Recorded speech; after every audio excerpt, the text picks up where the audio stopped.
신앙 강좌를 통해서 특별히 우리 이제 말씀을 통해 성경적인 마음 치유에 대해서 우리 나누고 있죠. 제가 이 자존감 체조 어떻게 하고 계세요? 제가 여러분들 이게 사람을 바꾸는데 가장 중요한 것을 뭐라고 말하냐면 그건 습관이라고 말해요. 그 말은 틀린 말이 아닌 것 같아요. 건강을 위한 좋은 습관을 가진 사람은 확실히 그렇지 못한 분들보다 건강한 삶을 삽니다. 그렇죠? 또 사람들과의 관계에도 좋은 습관을 가진 사람이 있어요. 또 나쁜 습관을 가진 사람이 있더라고요. 저도 오래 목회를 하다 보니까 여러 성도들과 목회자들을 만나보면은 관계도 좋은 습관을 가진 분들이 있어요. 근데 그런 분들하고는 오래 가요. 근데 나쁜 습관을 가진 분이 있어요. 자기 필요할 때는 와가지고 반가운 척 하다가 볼일 다 보면 또 싹 또 연락 끊기고, 이런 분들은 또 오래 가지 못하더라고요. 관계만 그렇겠습니까? 마음도 사실은 좋은 습관이 중요해요. 그래서 좋은 습관을 가진 사람은 같은 상황 속에서도 어떻게 돼요? 건강한 마음을 잘 지켜내는 것을 봅니다. 특별히 이 자존감이라는 부분에 있어서 우리가 좋은 습관 갖는 거 중요하다고 했죠. 한번 해볼까요 또? 네. 자, 첫 번째 어떻게 했어요? 손을 머리에 얹고 자기를 축복하는 겁니다. 읽어봅시다. 시작. 나는 하나님께서 계획하시고 하나님이 자기 형상대로 창조하신 자녀다. 자기 암시, 자기에게 일종의 주문을 거는 거예요. 두 번째, 자, 뽀빠이. 나는 하나님께 무조건적인 사랑을 받고 있다. 힘이 나지 않습니까? 하나님께 그런 사랑 받고 있다면. 자, 세 번째, 가슴에 손을 얹고 하나님은 예수 그리스도와 나를 바꾸실 만큼 나를 사랑하고 필요로 하신다. 여러분들이 사람들한테 좀 뭔가 상처받았을 때, 내가 사랑받지 못하고 있다고 생각할 때 어떻게 해요? 이렇게 딱 하시면은 마음이 그 허전함과 외로움을 이길 수 있습니다. 네 번째, 자, 손을 꽉지를 꽉 쥐고 이 세상의 어떤 것도 나를 하나님의 사랑에서 끊을 수 없다. 결국은 우리의 자존감을 만드는 건 하나님입니다. 그래서 저는 그리스도인에겐 자존감이 아니라 주존감이 있어야 된다라고 말을 해요. 주존감. 세상 사람들은 자존감 가지고 살지만 우린 주존감 가지고 사는 거예요. 하나님이 나를 얼마나 사랑하시는가, 하나님이 나를 어떻게 생각하시는가가 나에 대한 어떤 가치를 평가하는 거죠. 자, 그래서 오늘은 이 쓴뿌리와 용서에 대해서 이야기할까 합니다. 여러분들 중에 무좀 있으신 분 계세요? 저는 무좀이 없는 좋은 발가락을 선물로 받아서 무좀 걱정은 안 했는데, 제가 보니까 저희 부모님은 무좀 때문에 고생들을, 특히 저희 아버님은 무좀으로 고생을 많이 하셨어요. 뭐 좋다는 무좀약도 다 발라보고, 뭐 한 번은 보니까 막 빙초산에도 발을 담그시고, 뭐 또 뭐더라? 그 이명래고요. 아니 그 뭐죠? 그 이름도 생각이 안 나네. 정노환? 뭐 그걸 별걸 다 해보시더라고요. 얼마나 괴로웠으면 그러겠어요. 근데 참 이상한 거는 치료를 하면은 괜찮아지는 것 같아요. 그럼 또 지나면 어떻게 돼요? 또 생기고 또 생기더라고요. 그 이유가 뭐 때문입니까? 무좀균이 뿌리가 사회가 되지 않았기 때문이라는 거예요. 마음도 마찬가지입니다. 여러분, 우리가 왜 내가 예수님 만나고 또 주님의 사랑도 경험하고 또 좋은 일도 있는데도 여전히 내 마음속에 이 행복하지 못한 마음들, 또 나를 불행하게 만드는 그 마치 저주에 걸린 것 같은 마음들이 사라지지 않느냐? 그것은 나에게 좋은 사람들이 나를 사랑해주고 내가 좋은 경험을 한 게 효과가 없어서 그런 게 아니에요. 효과는 있지만 문제는 뭐예요? 뿌리까지 해결되지 않은 거예요. 마치 그 무좀 있는 발과 같다는 거예요. 잠깐 당장은 좋은 약을 바르면 어떻게 돼요? 그 무좀균들이 사라지고 발이 깨끗해지죠. 하지만 방심 먹고 있으면 또 어떻게 돼요? 또 생기는 거예요. 왜냐하면 뿌리가 사라지지 않았기 때문입니다. 그런 의미에서 우리 안에 이 쓴뿌리라는 게 있다는 거예요. 이 쓴뿌리는 대부분 어떤 사람들에게 생기느냐? 어릴 적에 자신의 힘으로는 감당할 수 없는 어떤 큰 상처를 받았다든지, 혹은 오랫동안 지속된 어떤 학대나 고통으로 인해서 내 마음속에 그게 오랜 굳어진 거죠. 그런 경우 이제 이게 뿌리가 깊게 내려 있는 것입니다. 그래서 겉표면의 문제만 해결해서는 해결되지 않는 경우들이 있어서 이 쓴뿌리라는 말을 씁니다. 자, 골로새서 3장 13절 한번 읽어볼까요?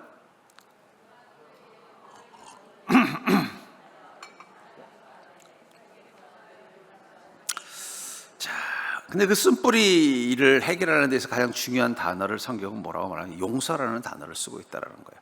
왜냐하면 이 쓴뿌리는 대부분 뭐예요? 내가 상처받은 경험, 누군가에게 대부분 걸 이제 의미 있는 타인이라 그래요. 그러니까 나는 아니지만 뭐예요? 나에게 의미가 있는 사람들, 가깝게는 가족들, 또 더 뭐 친구들 혹은 선생님들, 또 주변의 동료들 같은 의미 있는 사람에게 내가 어떤 상처를 받았을 때 그것이 쓴뿌리가 될 수 있는데, 그것을 해결할 수 있는 힘이 바로 용서라는 거죠.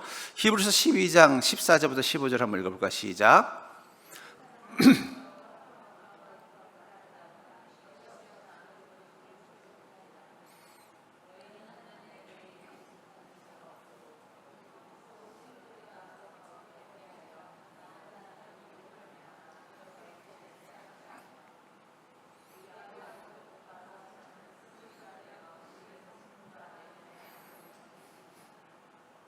자, 우리가 받은 고통과 상처는요, 반드시 그 내면의 뿌리가 됩니다. 쓴 뿌리, 나쁜 뿌리가 된다는 거죠.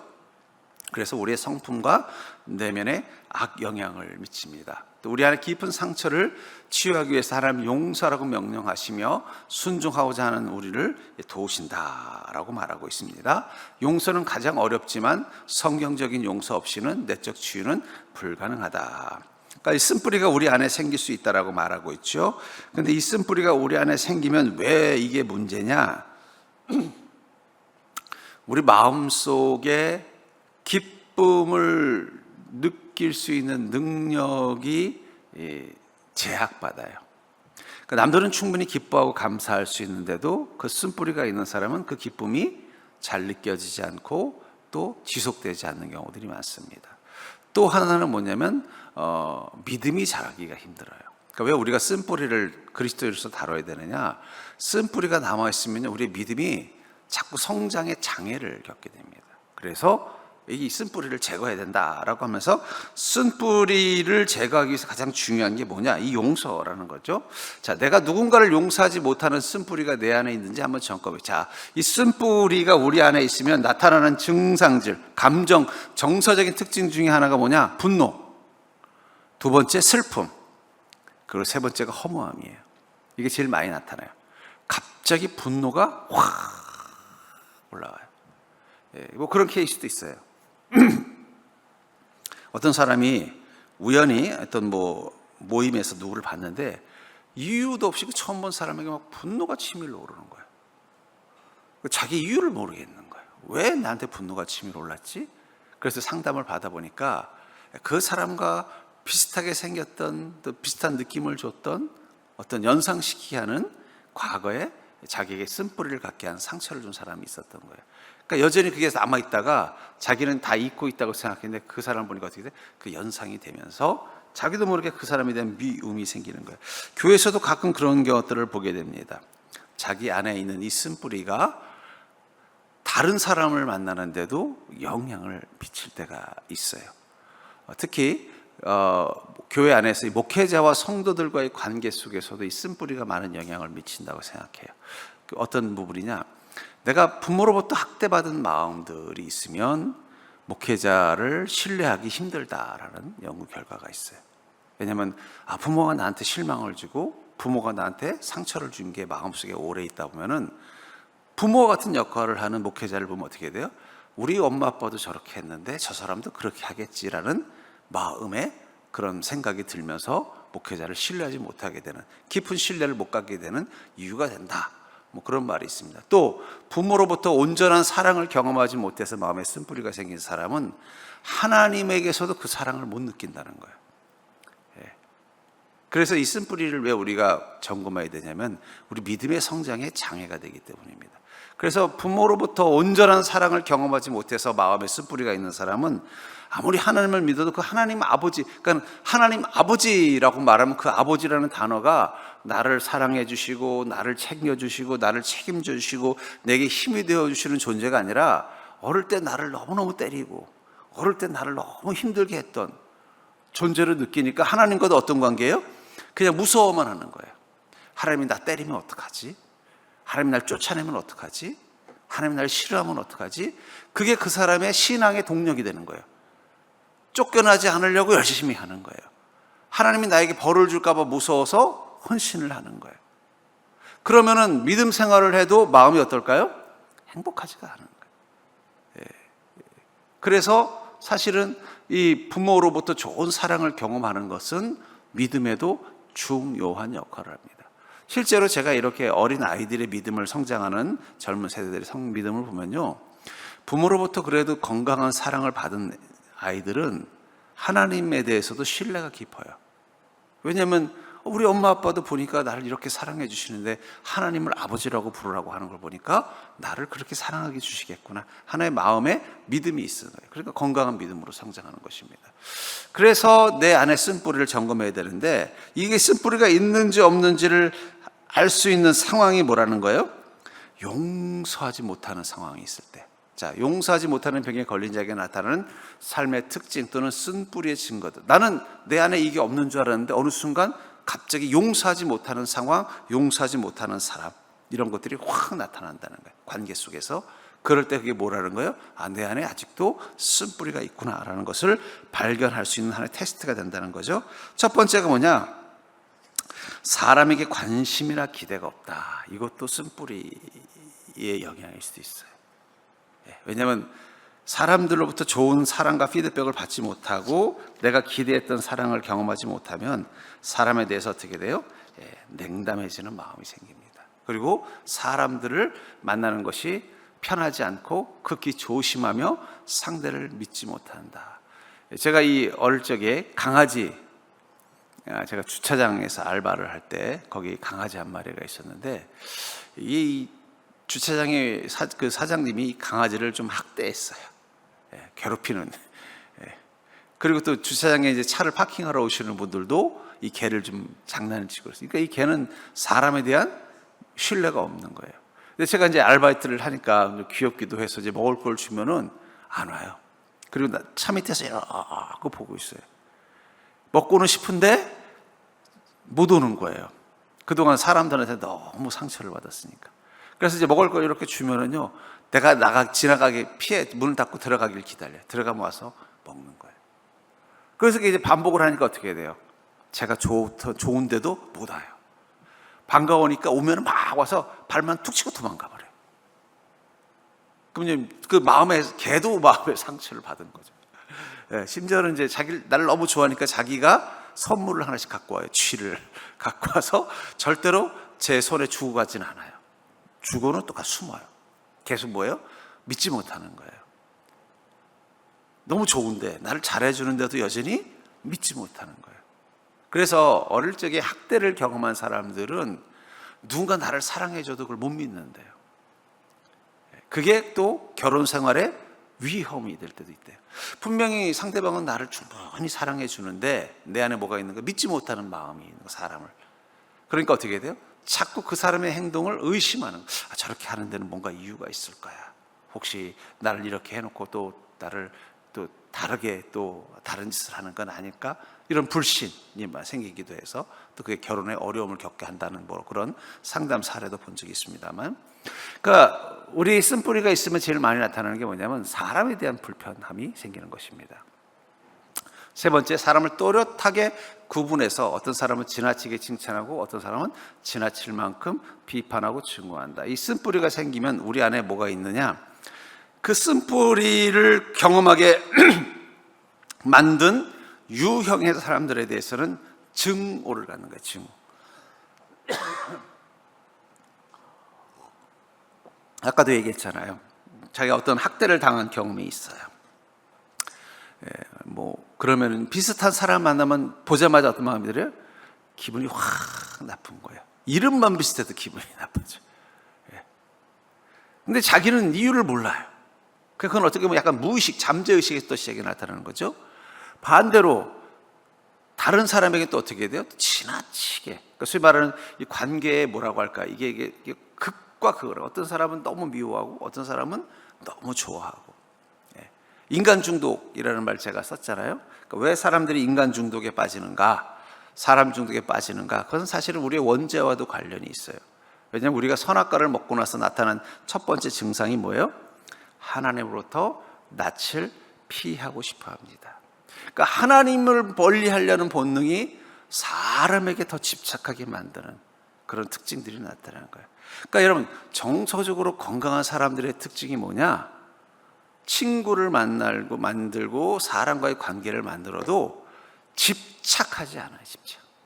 제가 이렇게 아이들도 보면 정서적인 건강한 아이가 있고 정서적으로 건강하지 않은 아이의 특징이 뭐냐, 정서적으로 건강한 아이들은요 어떤 한 사람에게나 집착하지 않아요. 선생님도 어떻게 해요? 이 선생님 잘해주면은 되게 잘하고 좋아해요. 그래도 그 선생님이 다른 아이에게 더 잘해줘도 그것 때문에 뭐예요? 뭐 상처받지 않고 또 자기는 또 다른 선생님하고 좋은 관계를 지어요. 친구도 마찬가지. 이 친구랑 재미있게 놀다가 이 친구가 또 사정이 있어서 나기보다 다른 친구랑 어울린다고 거기에 대해서 민감하게 반응하지 않고 자기는 또 어떻게 돼요? 또 다른 친구랑 좀 자유함이 있어요. 근데 이제 쓴뿌리를 경험한 사람은 사람에 대한 갈급함, 아까 말했잖아요. 인간이 왜 인간의 중독에 빠진다 그랬어요? 하나님을 숭배하던 그 마음이 하나님 대신에 인간을 숭배하는 마음이 있다 보니까 사람들에게 더 많이 집착은 하는데 그 집착한 그 사람한테 상처받을까 봐 두려우니까 사람을 이원을 하는 거예요. 내가 절대 좋아하면 안 되는 사람과 내가 철저히 좋아야 될 사람으로 이원하는 거예요. 그것도 이 중에 쓴뿌리가 만든 하나의 건강하지 못한 특징입니다. 그래서 보면 쓴뿌리가 있는 사람들은 호불호가 되게 강해요. 누군가는 너무 미워하고 누군가는 너무 좋아해요. 그것도 사실은 건강한 게 아니에요. 자, 우정관계를 맺을 때 소유욕이 매우 강하다. 아까도 말해 집착. 그 사람에게는 사람이 그냥 사람이 아니라 자기를 어떻게 보면은 뭐라고 표현될까요? 이 사람이 없으면 안 된다. 약간 우상화하는 마음도 있기 때문에 수욕도 강합니다. 또 표면적으로만 행복할 뿐 내면적으로는 대단히 예민하고 까다롭습니다. 좋은 사람을 만나도 두려워요. 빼앗길까 봐. 그러니까 제가 뭐 남자들은 조금 다르지만 여자들은 그런 경우가 많이 있다 그러더라고요. 누구랑 친하게 지냈는데 또 누가 와서 가까이 지내면은 그것 때문에 뺏길까 봐 뭐 시기도 하고 뭐 이런다는 얘기를 보면서 그것도 사실은 건강한 관계는 아닌 것입니다. 가끔 자신에게서 스스로 놀랄 만큼 잔인하다. 그러니까 자기도 모르게 자기 안에 내가 알고 있던 나와 다른 모습이 확 튀어나올 때가 있죠. 나한테 이런 모습이 있었나? 라고 한다면 그것은 우리 안에 쓴뿌리가 있을 수 있다라는 것입니다. 또 7번째, 내가 누군가로부터 고통받았던 때를 상세히 기억하며 산다. 잊혀지지 않는 고통이 있으면 그건 뭘 말하는 거예요? 내 기억의 밑에 쓴뿌리가 있는 겁니다. 그러니까 학대 자체다 고통받고 상처받은 경험 자체가 문제가 되는 게 아니라 그게 우리 마음속에 들어가서 뿌리를 내리는 게 문제가 되는 거예요. 뿌리를 내리면 어떻게 돼요? 그것은 계속 올라오는 거예요. 전 예수님께서 그 가늠한 여인을 용서했던 장면이 참 인상 깊습니다. 어느 한 가늠한 여인을 유대 지도자들이 끌고 오죠. 예수님을 시험하려고. 주님, 이 여인이 지금 가늠했는데 이 모세의 율법에 보면 돌로 쳐 죽이라고 하는데 예수님은 어떻게 하시겠습니까? 했을 때 주님이 뭐라고 하세요? 너희 중에 죄 없는 자가 먼저 돌로 치라. 그 말을 듣고서 그 지도자들, 또 유대인들이 찔립니다. 그래서 한 사람씩 두 사람씩 돌을 놓고 가요. 가고 나서 주님이 그러는 거예요. 너를 심판하고 징계하는 자가 어디 있느냐? 다 없습니다. 그랬더니 주님이 뭐라고 말씀하세요?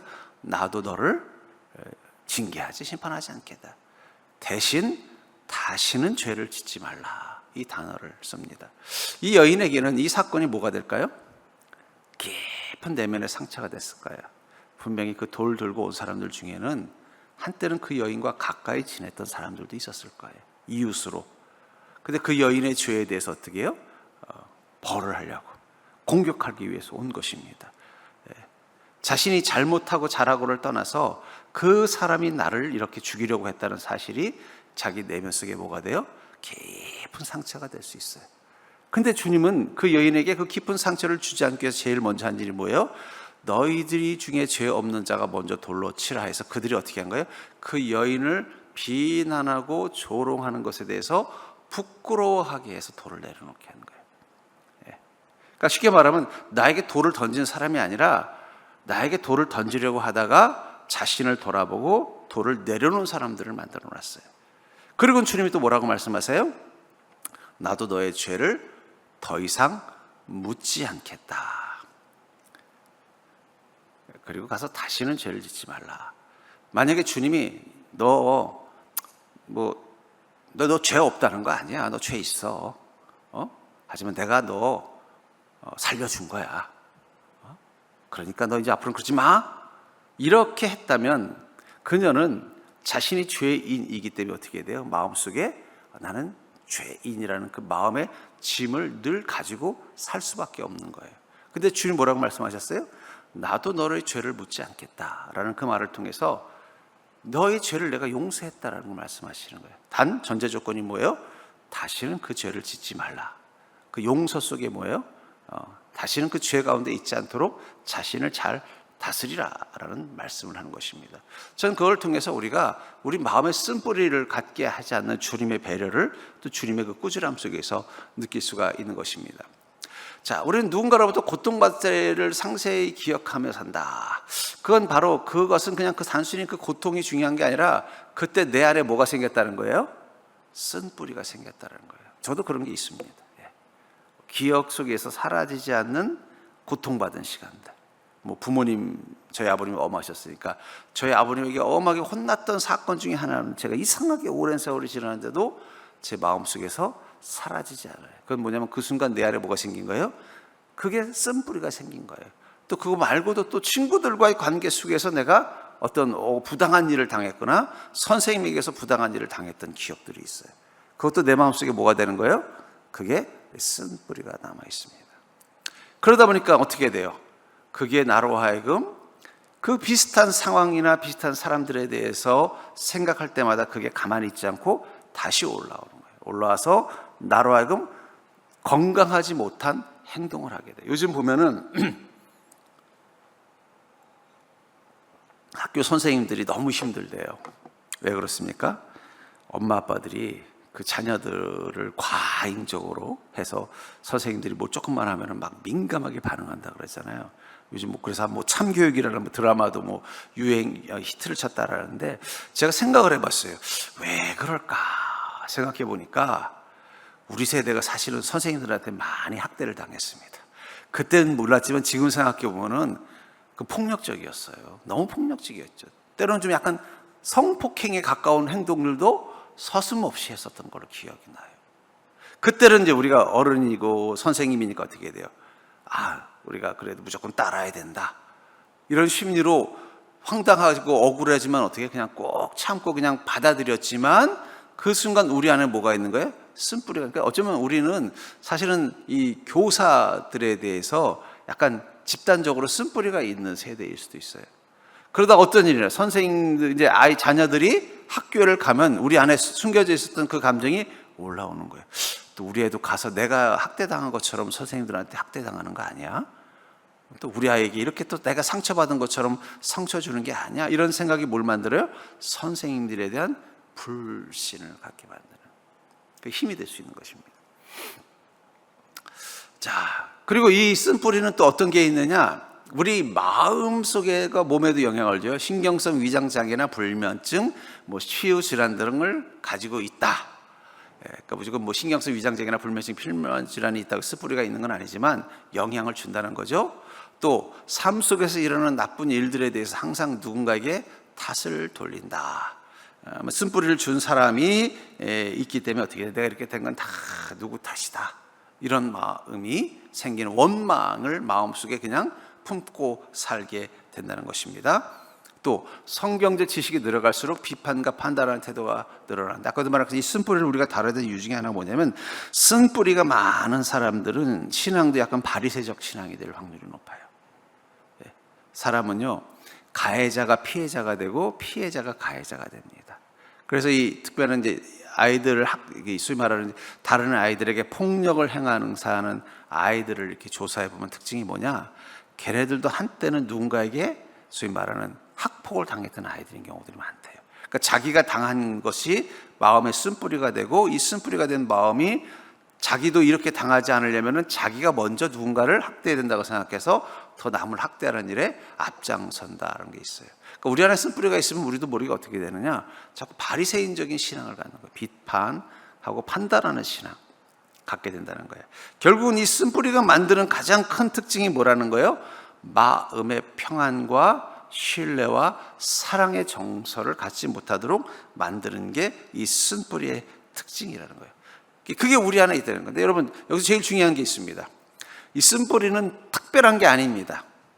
무좀균하고 똑같은 거예요. 없는 사람도 있지만 있는 사람도 있고 심각한 사람도 있겠지만 다 조금씩은 누구나 있을 수 있다라는 거예요.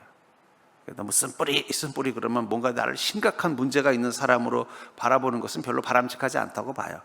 그런데도 다루는 이유는 뭐라고 그랬어요? 아까 그 신앙의 그 성장과 그 믿음이 주는 자유로움을 막는, 마치 농사와 같은 거예요. 여러분, 좋은 밭이 있어요.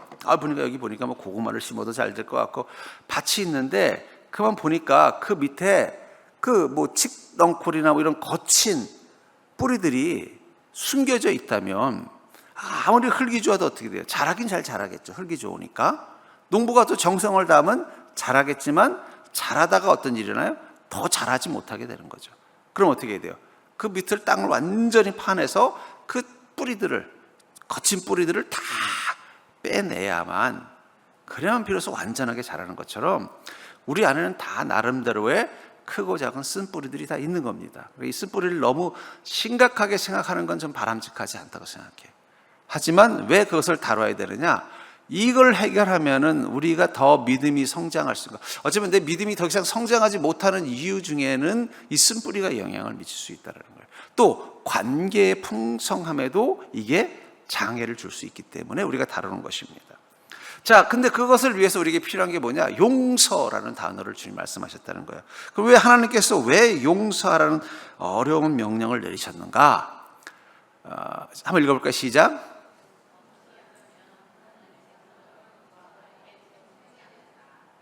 자, 쓴뿌리라는 건 누군가가 나를 용서하지 않았던 것입니다. 나의 문제에 대해서 화를 내거나 나를 억울하게 해놓고 나에게 잘못했다고 사과하지 않은 것입니다.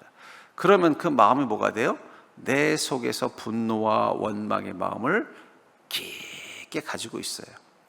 나중에 그 사람은 사라져도 그 마음과 그 상황이 된 기억은 사라지지 않으니까, 나를 힘들게 했던 사람은 사라졌지만 내 마음속에는 여전히 뭐예요? 그 사람들에 대한 실망, 분노, 불신, 때로는 그 내가 나를 힘들게 했던 그 사람들과 비슷한 위치나 비슷한 모습을 가진 사람을 보면은 내 안에 통제할 수 없는 감정이 올라오는 거예요. 그래서 어떻게 돼요? 그 사람과의 관계를 망가뜨리게 되는 것입니다. 무엇보다도 하나님의 사랑과 용서가 느껴지지 않는 거예요. 그러니까 사실은 저는 이 주일학교 선생님들한테 또 우리 학생들한테, 사역자한테 제일 말하는 게 뭐냐면, 아이들에게 좋은 기억을 많이 주라라는 얘기를 해요. 성경 말씀 10개 가르쳐 주는 것보다 걔네들이 나는 주일학교 선생님이 너무 좋아, 나는 우리 전사님이 너무 좋아, 난 주일학교 가는 게 너무 좋아, 좋은 기억을 많이 주라고 하는 게 뭐냐면, 그 기억만 가지고 있으면 어떻게 돼요? 나중에 나이를 먹어서 자기가 어떤 이유로 인해서 교회를 떠났어도 늘 교회를 그리워하는 마음이 있는 거예요. 내가 그때 참 주일학교에 그 여름에 더울 때 그 마당에 있었던 그 수영장에서 물놀이 할 때 너무 좋았는데, 그때 그 나이 드신 장로님이 수박 가지고 와서 우리 사주셨던 거 기억이 나는데, 그 전사님이 그냥 같이 물놀이 해줬던 게 너무 즐거웠는데. 저도 그런 기억이 하나 있어요. 제가 이제 처음 교회를 가게 된 게 그 서울의 외곽에 이제 북한산 밑에 그 대자리라는 곳에 이제 잠시 한 몇 년 살았는데, 그 제가 있던 그 집 아랫집에 이제 그 교회 장로님이 계셨어요. 근데 그 장로님 아들이 저랑 동갑이었어요. 그러니까 둘이 친하게 지내는데 어느 날 그런 거예요. 야, 일요일 날이니까 이제 우리 뭐 하고 놀 거야? 그랬더니 자기는 못 논대요. 그래서 왜 그러냐 그랬더니 교회를 가야 된다는 거예요. 그래서 교회가 뭐 하는 데냐 그랬더니 교회 가면은 선생님이 재밌는 얘기도 해주고 또 맛있는 것도 줘. 그래서 그 말만 듣고 갔어요. 갔더니 선생님이 옛날 얘기를 해주는데 너무 재밌는 거예요. 끝나고 났더니 뒤에 동산이 있는데 거기서 숨바꼭질을 해주는데 막 신나는 거예요. 근데 여러분, 제가 어릴 적에 어른들이 애들하고 놀아주는 어른은 없었어요. 어른들은 대부분 뭐라 그래요? 야, 나가서 놀아라 그러지 같이 놀아주는 어른은 없었어요. 그러니까 저한테는 그게 일종의 충격이었어요. 저한테 나중에 보니까 성경 이야기인데 그 옛날 얘기를 막 해주고 끝나고 나서 어떻게 해야 돼? 우리를 데리고 뒷동산에 가가지고 숨바꼭질을 해주는 거예요, 어른이. 제가 거기에 뭐가 있냐면 그게 되게 뭐랄까, 너무너무 좋았던 거예요. 그러니까 그 기억이 뭐가 돼요? 나도 어른이 돼서 이렇게 아이들하고 놀아주는 사람이 돼야 되겠구나. 그게 저에게는 어떤 영향이 있냐? 물론 교회에서 이제 아이들을 위해서도 하는 것도 있지만 부모가 됐을 땐 또 어떤 역할을 해요? 자녀들하고 놀아주는 아버지를 하게 되는 거예요. 게임해주고. 저희 아버지는 그런 거 안 하셨거든요. 만약에 제가 거기서 그 어른을 못 만났다면, 제가 보니까 지금 생각하면 청년이나 뭐 젊은 집사님이셨던 것 같아요.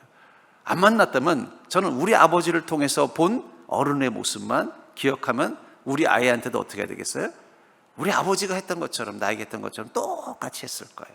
근데 그 나랑 같이 어울려서 옛날 얘기해주고 하던 그 어른을 만난 거예요. 그러니까 교회 가는 게 너무 신나는 거예요. 한겨울에 막 그 추운데도 그냥 그 교회는 가는 거예요. 가면 또 거기서 막 찬양하고 또 막 저 집사님이 종 칠 때 그게 또 신나면 또 뭐 하나 한번 성경구절 하나 암송하면 종도 치게 해주고 막 그런 것들이 뭐예요? 교회는 너무 행복한 곳, 좋은 곳, 나를 신나게 하는 곳, 나를 제일 설레게 하는 곳. 그 머릿속의 기억이 평생 교회를 떠나지 못하게 만드는 힘이 되는 것입니다.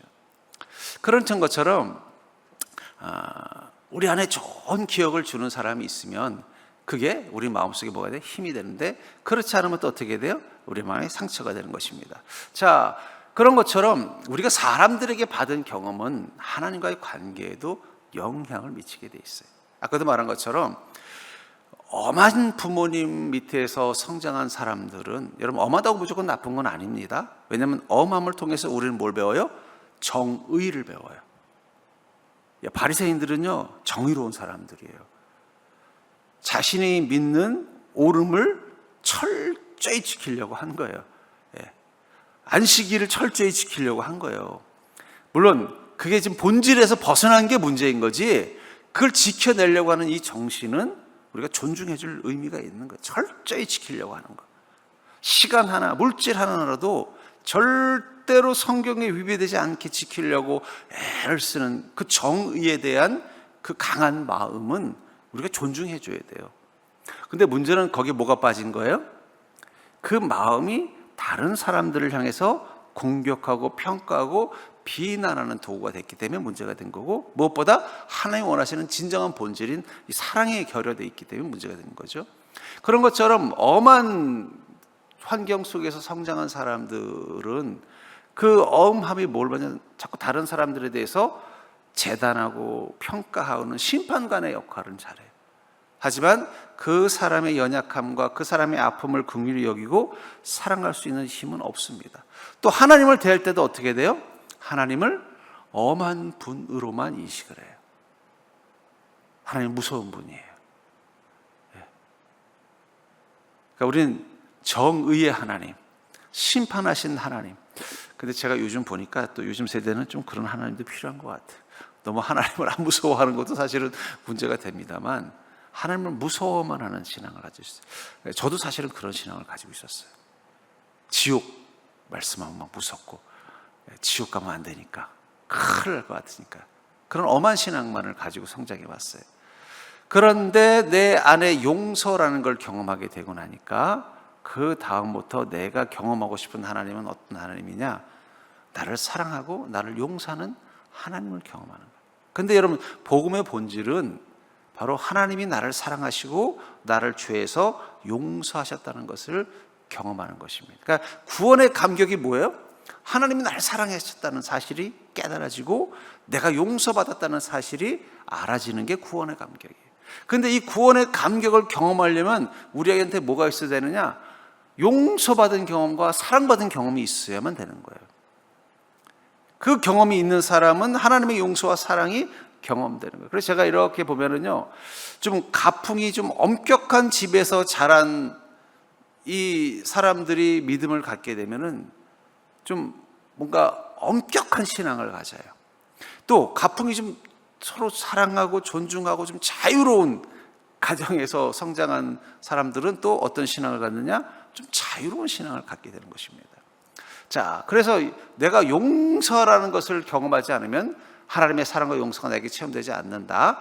두 번째, 용서하지 않으면 증오와 분노와 부정적인 생각에 사로잡혀 마음과 육체가 심하게 병이 든다. 그러니까 특별히 나에게 깊은 상처를 주고 쓴뿌리를 만든 사람들이 내 마음속에나 내 삶 속에 같이 있으면 그 사람을 보면 어떻게 돼? 여전히 증오와 분노와 부정적인 생각이 우리 마음과 육체를 병들게 한다는 거예요. 세 번째, 원한에 사로잡힌 마음은 귀신에게 문을 열어놓은 상태가 되어 귀신에게 사로잡힐 수 있다. 우리나라 옛날 이 전래 이 전설의 고향에 보면은 주로 귀신들은 어떤 사람들이 귀신이 돼서 나타나요? 억울한 사람들. 예, 억울하옵니다라는 말을 꼭 달고 나오잖아요. 그 원한이죠. 아마 그 말은 어쩌면 그게 반영하는 게 있죠. 내 안에 억울한 마음은 죽어서도 사라지지 않는 거예요. 이 억울함의 감정은 죽어서도 사라지지 않는다는 걸 아마 반영하는 게 아마 그 억울합니다 하는 그 귀신의 그런 어떤 전설, 그런 이야기 속에서 담길 수 있는 것입니다. 근데 이 억울함이라는 건 결국 뭐예요? 나를 힘들게 한 그 사람을 용서하지 못한다는 뜻이죠. 용서가 안 되니까 어떻게 돼요? 계속 원망과 원한이 생기는 겁니다. 용서하지 않으면 미워하는 자의 생각에 사로잡혀 그를 닮아간다. 이거 참 재밌는 표현인데요. 알코올 중독인 아버지, 그리고 술만 먹으면 가족들에게 폭력을 행하는 그 아버지 밑에서 태어난 아들들은 알코올 중독자가 될 확률이 높다 그럽니다. 우리가 생각하기는 이상하잖아요. 그 아버지 때문에 어릴 때부터 그 가정에서 고통스러웠어요. 아버지가 막 술을 먹고 오면은 막 부시고 그냥 막 때리고, 그런 걸 어릴 때부터 보고 자라면 나는 저렇게 되지 않을 거야 라고 생각을 하는데 어느 순간 자기가 그런 행동을 하고 있다는 거예요. 그 왜 그럴까? 미워하고 원망하는 마음 속에는 그리움도 있는 거예요. 또 하나는 뭐냐? 그게 힘이라고 생각하는 거예요. 무슨 얘기냐? 내가 이렇게 당한 건 아버지가 나보다 힘이 있기 때문이다. 근데 그 힘이 있다는 것을 뭘로 보는 거예요? 술을 먹고 와서 가족들을 때리고 주사를 부리는 걸 통해서 아버지가 힘이 있는 모습을 그걸 통해 보는 거예요. 그러니까 어떻게 돼요? 본인도 자신의 힘이 있다는 걸 뭘로 보여줘요? 술을 먹고 주사를 통해서 보여줍니다. 그래서 소위 말하는 알코올 중독에 있던 부모, 아버지 밑에서 자란 아들들이 알코올 중독에 빠지게 되는 그 원리의 메커니즘이 바로 이 두 가지입니다. 근데 그걸 끊을 수 있는 사람은 어떤 사람이냐? 용서하는 마음을 갖는다는 거예요. 용서하는 마음을 갖게 되면 그 힘에서부터 끊어지는 거예요. 왜냐하면 용서라는 건 뭘 말하는 거예요? 그분이 한 것은 잘못된 것이다. 그분 때문에 내가 고통받고 상처받은 것은 그건 당연한 것이다. 하지만 나는 그것 때문에 그 사람을 계속 미워하면서 그것 때문에 내 인생에 영향을 받지 않겠다라고 결단하는 게 용서라는 겁니다. 그건 좀 나중에 가겠습니다. 자, 용서하지 않으면 죄가 끊임없이 이어진다. 용서라는 단어가 왜 중요하냐? 이게 계속 우리 안에서 이 쓴뿌리를 완전히 없애지 못해. 그러니까 용서는 사실은 그 쓴뿌리를 없애는 가장 중요한 힘인 거예요. 그러니까 요셉을 보십시오. 형제들이 요셉을 죽이려고 했죠. 그것은 아마 요셉에게는 깊은 쓴뿌리가 됐을 거예요. 그럼에도 불구하고 요셉이 그 형들과의 관계를 회복하고, 그냥 회복한다는 게 그냥 형들을 용서하고 형들하고 그냥 더 이상 싸우지 않고 그냥 형들을 모른 척하는 게 아니라 어떻게 돼요? 형들을 사랑할 수 있는 마음을 회복하잖아요. 그냥 단순히 그냥 그래 뭐 옛날 일인데 뭐 형도 이제 커서 늙었고 그 집도 이제 자식 가지고 살고 나도 내 인생 사니까 그냥 서로 그냥 적당히 선 지키면서 옛날 일 생각하면 힘드니까 서로 만나면 그런 얘기는 하지 맙시다. 암묵적 합의를 하고 그냥 공존하는 게 아니라, 요셉이 그런 말 하잖아요. 형님들 너무 그런 생각하지 마세요. 형님들은 나를 헤아려 했으나 하나님은 이것들을 선으로 바꾸사 이 많은 사람들을 구원하게 하지 않았습니까? 걱정하지 마세요. 내가 형님과 그 가족들을 책임지겠습니다. 이 말은 뭐예요? 사랑하겠다라는 거예요. 여기까지 갈 수 있는 힘은 어디에 있느냐?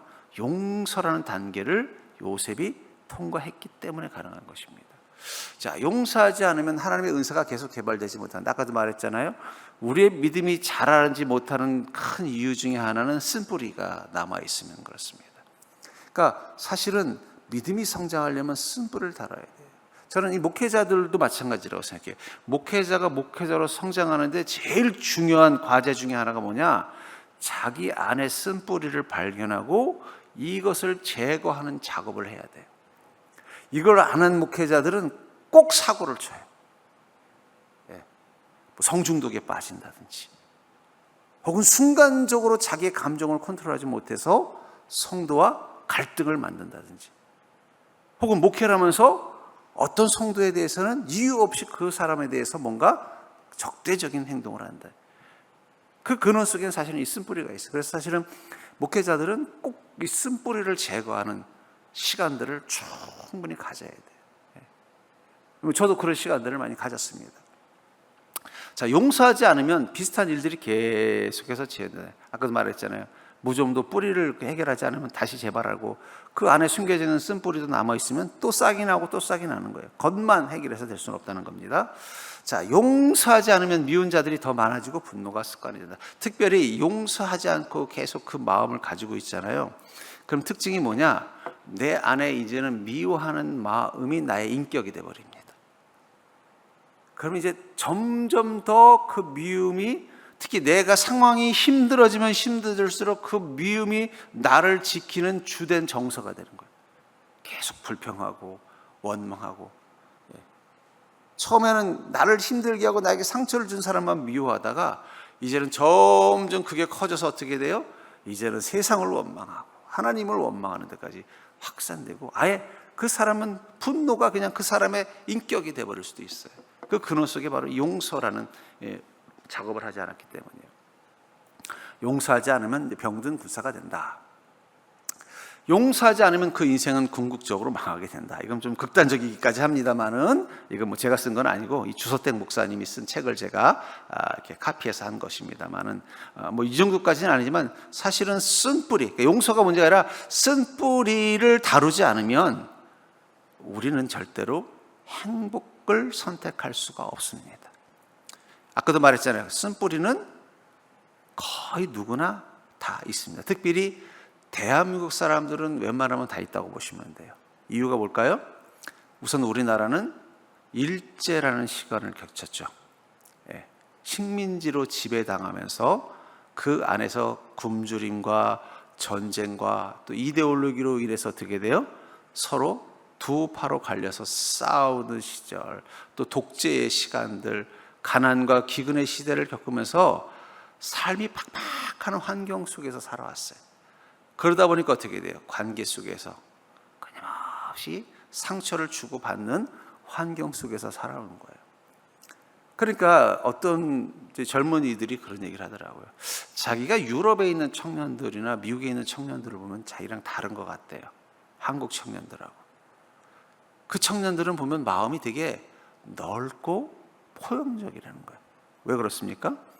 거긴 우리 같은 가난과, 물론 1, 2차 세계대전을 겪었지만 그 지독한 고통의 시간들을 겪지 않은 세대들이잖아요.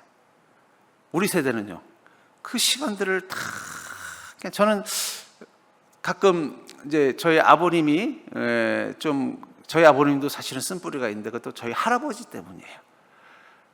그 과정 속에 쓴뿌리가 생긴 것을 다 저희 말하는 이제 추적을 해보면 그 안에 뭐가 있느냐, 이게 사실은 우리나라라는 이 가난하고 이 열악한 나라 속에서 생존하려고 하다 보니까 그게 다 서로에게 상처가 되고 흉터가 되고 쓴뿌리가 된 거예요. 그러니까 그게 또 어떻게 돼요? 많이 완화된 게 지금 세대들이긴 해요. 하지만 여전히 뭐요? 그게 남아있습니다. 특별히 여기 앉아 계신 분들은 사실은 그 영향으로부터 자유로운 세대는 아닌 것 같아요. 그래서 제가 저희 아이 세대를 보니까 좀 다른 걸 느껴요. 얘네들은 생각보다 쓴뿌리가 별로 없어요. 왜냐하면 적어도 그들은 좋은 부모 밑에서 자랐습니다. 사랑할 줄 알고 희생할 줄 알고 또 그들이 성장할 수 있도록 지원할 수 있는 여건 속에서 자라왔기 때문이에요. 근데 여기 계신 분들은 아니죠.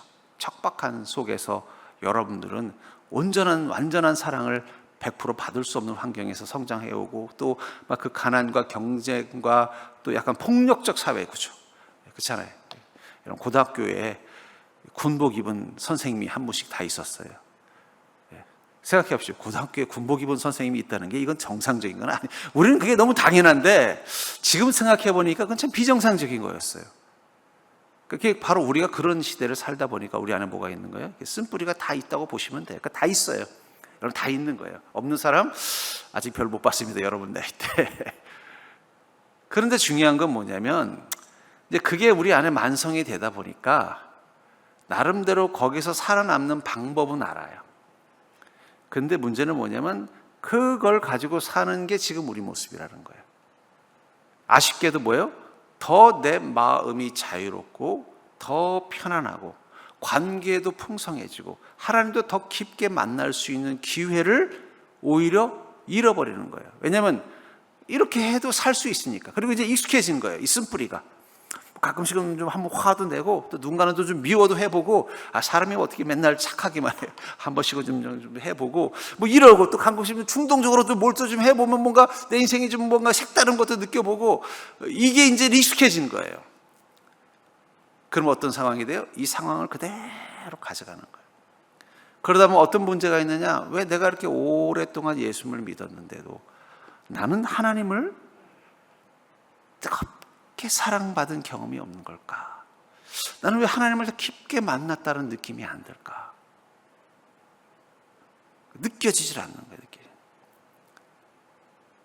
그래서 여러분 이 쓴뿌리를 그래서 우리가 다루는 것입니다. 그리고 이 쓴뿌리를 다루는 이 가장 중요한 것을 아까 말한 것을 왜 용서라는 단어가 들어가는 것입니다. 자, 치유 대신에 상처를 더 깊게 만들 수 있는 용서에 대한 잘못된 태도. 근데 이제 용서라고 하면은요, 사실은 용서라는 단어도 우리가 건강하지 못한 용서가 있어요. 우리 어릴 적에 자녀들이 싸우면 어떻게 해요? 혼을 내건 어떻게 해요? 사과해! 그렇죠. 그럼 어떻게 돼요? 둘 중에 한 명은 억울하잖아요. 억울해도 어떻게 해요? 엄마 아빠한테 혼날까봐 미안해 하고는 어떻게 돼요? 마음에 분함을 갖고 가는 거예요. 억지 용서를 말하는 게 아니에요. 자, 그럼 여기까지만 한번 해보겠습니다. 상처 대신, 치유 대신 상처를 더 깊게 만들 수 있는 용서. 첫째, 한번 읽어볼까요? 시작.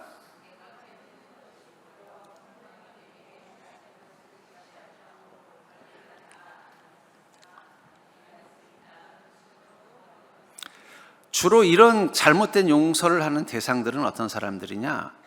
내가 벗어날 수 없는 사람들, 가족이라든지 혹은 교회라면은 그 교회 공동체 구성원들이라든지, 내가 이 교회를 떠나고 싶은 마음이 없기 때문에 나도 모르게 어떤 걸 용서해야지 하면서 뭐라는 거야? 난 괜찮아, 난 이해할 수 있어. 특별히 가족들에게 우리는 이것을 용서라고 생각할 수 있어요. 그래 괜찮아, 다 이유가 있겠지, 이해할 수 있어 하면서 어떻게 돼요? 그 사람이 나에게 준 상처와 분노에 대해서 그냥 잊어버리고 싶어 하는 거예요. 잊을 수 있으면 그것도 나쁘진 않아요. 근데 우리는 안 잊혀져요. 우리도 사실은 우리도 문제예요. 그러니까 우리가 죄인이라는 증거이기도 해요. 그게 없어지지 않는다는 거죠. 두 번째 읽어볼까요? 시작.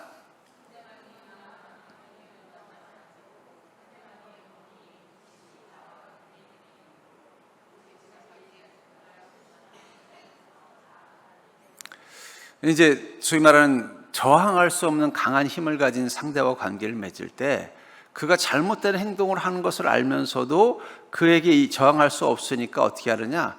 자신에게서 잘못을 찾으려는 자학적인 태도를 갖게 돼요. 그걸 통해서 어떻게 돼요? 그 사람의 폭력을 용서하는 거예요. 저 사람이 나를 때린 건 내가 잘못해서 그래. 내가 못나서 그래. 그러면서 어떻게 돼요? 더 이상 이 일로 인해서 내가 저항할 수 없는 그 사람에게 어떤 갈등 관계를 만들고 싶지 않은 거예요. 그러니까 그 사람의 악에 대해서는 눈 감고 그냥 내가 문제가 있는 것으로 그냥 덮어서 가려고 하는. 제가 보니까 옛날에 어머니들이 많이 그랬던 것 같아요. 폭력적인 아버지, 남편 밑에서 이런 마음 가지고 어떻게 돼? 그냥 그 상황을 모면하려고 그리고 용서했다고 생각을 하지만 이것도 건강하지 못한 용서라는 거죠. 세 번째 읽어볼까요?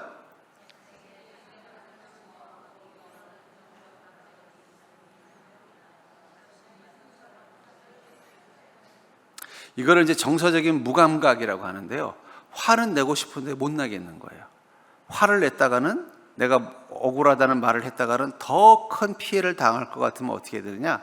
그 감정 자체를 스스로 부인하는 거예요. 그런 사람들의 특징이 뭐냐? 그 무감각이 그냥 그 나를 힘들게 한 사람에게만 가는 게 아니라 모든 인간관계에서도 그게 나타나요. 그 정서적인 불감증이라고 그래요. 그래서 공감력을 잃어버리는 거예요. 그러다 보니까 어떻게 돼요? 다른 사람과의 관계에도 어려움. 왜 그 사람이 화를 내는지, 왜 그 사람이 힘들어하는지, 왜 그 사람이 나를 향해서 이렇게 사랑하는지를 느끼지 못하는 정서적인 둔감함에 빠질 수 있는 위험이 있다 그래요. 근데 그 근원에 뭐가 있다는 거예요?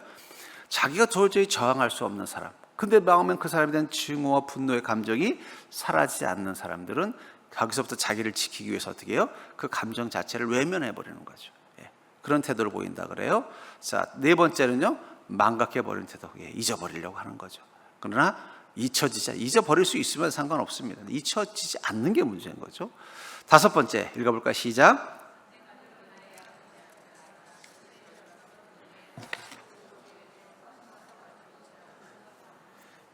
이것도 아까 말한 거 자학적인 것 같은 겁니다. 내가 문제가 있고 내가 오해가 있어.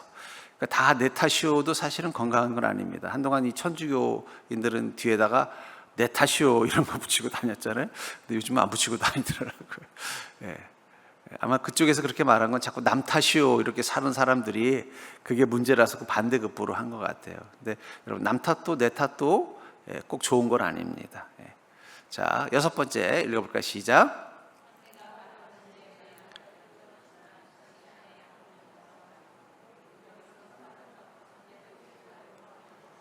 자, 용서라는, 제대로 잘못 가진 용서를 못한 사람들 중에 하나는 뭐냐면, 자기가 어떤 부당한 일을 당했고 어려운 일을 당했을 때 어떻게 돼요?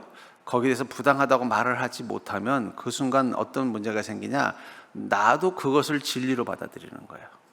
무슨 얘기냐? 저 사람이 너 일로 와봐, 너 한 대 맞아, 때렸다고 한번 가자. 군대에서 그런 걸 느끼는데, 당연히 고참이 아랫사람들 때리는 거 그건 군대니까 가능해. 그럼 그것을 맞고 이제 소위 말하는 이제 자란 이제 이등병이 일병되면요, 자기도 어떻게 돼요? 그렇던 마음을 갖고 살게 되면서 그걸 정상이라고 생각하는 겁니다. 그런 것처럼 상대가 바른 진리의 말을 해줬지만 자신의 약함을 인정하지 않고 우리 상처받았다고 상대를 용서하려고 하는, 상대받았다고 자기 성찰을 회피, 내가 잘못된 부분이 있는 것을 보지 못하는, 아까 자학과는 또 반대적인 입장이죠. 그것도 사실은 용서와 관계가 있다라고 말합니다. 자, 용서에 대한 바른 태도에 대해서는 이제 제가 다음 주에 대해서 다룰게요. 그러니까 여러분들, 용서라는 말을 우리는 주님을 통해서 새로 배워야 돼요. 자, 여러분, 복음이라는 게 뭐예요? 우리가 죄인인데 하나님이 우리를 어떻게 하신 거예요?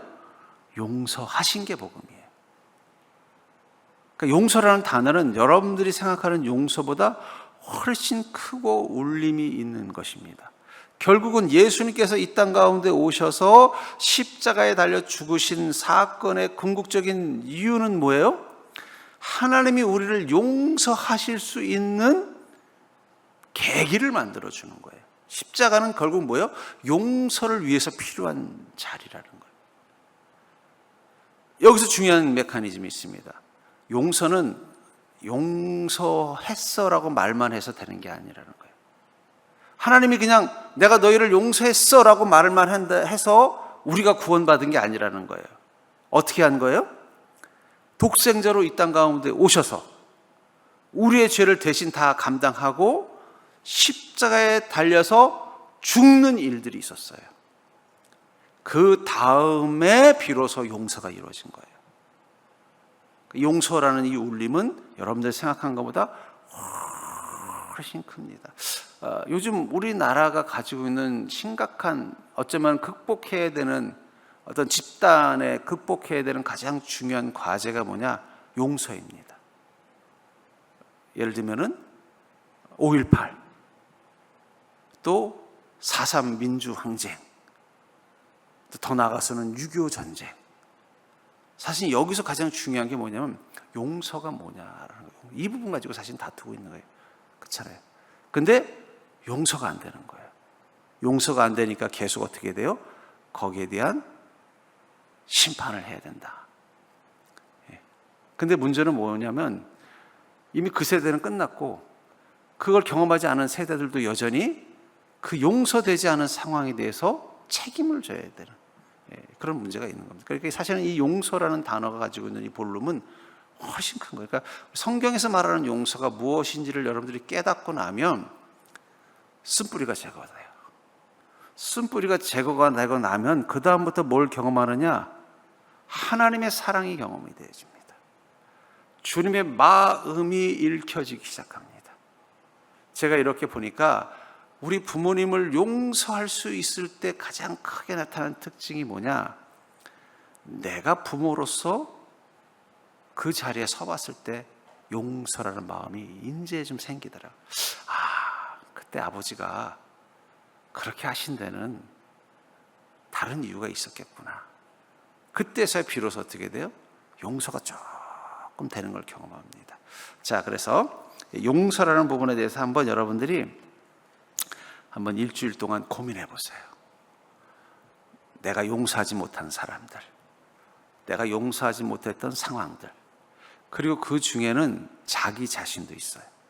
제가 이렇게 보니까 사실은 왜 여러분들이 용서를 못하느냐?